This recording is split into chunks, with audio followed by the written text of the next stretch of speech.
Now that we understand the 4 pillars of consumer psychology and the levers that influence if someone makes a purchase, let's understand the types of consumers that are out there.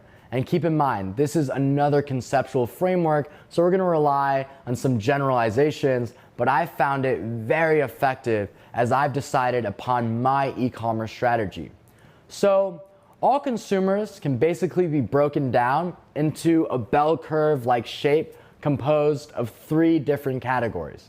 And we're going to be making an assumption that spending money is like causing pain to oneself.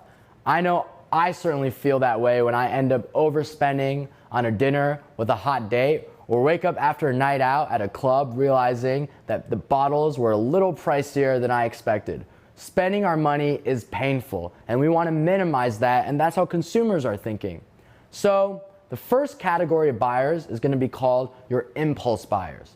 They constitute around 20% of the market. These consumers spend without hesitation, they don't feel much pain before making a purchase, and they are motivated by excitement and limited opportunity. They need minimal convincing to make a purchase. Just the thrill of a new opportunity to purchase something that interests them is often enough to get them to put in that credit card number onto your website. Again, these guys are impulse buyers. The second category is going to be where most people are. This is about 60% of the market, and we're going to call these guys average buyers.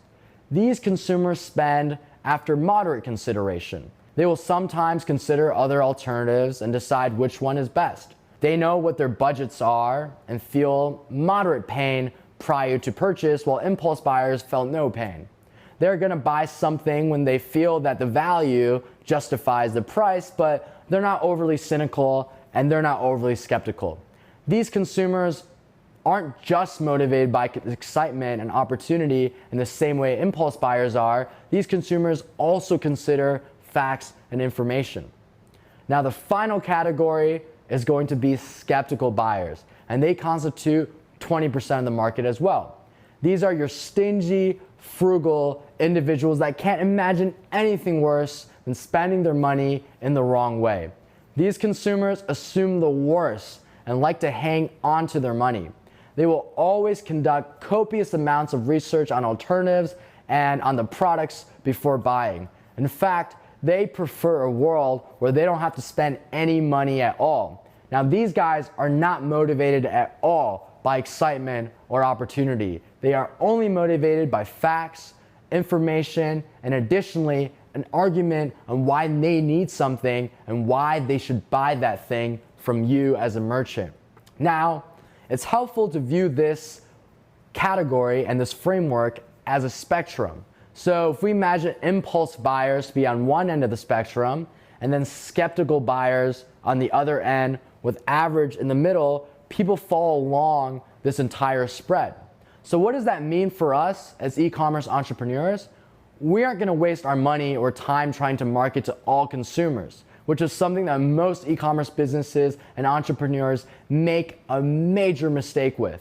Instead, you and I are going to aim to capture all of the impulse buyers and then at least half of the average buyers that lean towards impulse buying. So why are we ignoring skeptical buyers? It's simple.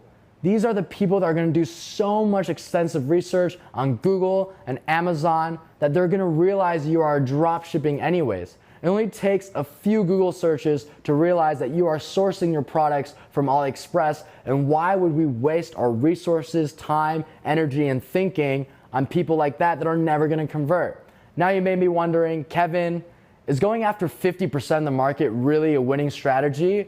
It just feels bad leaving value on the table. The answer is yes.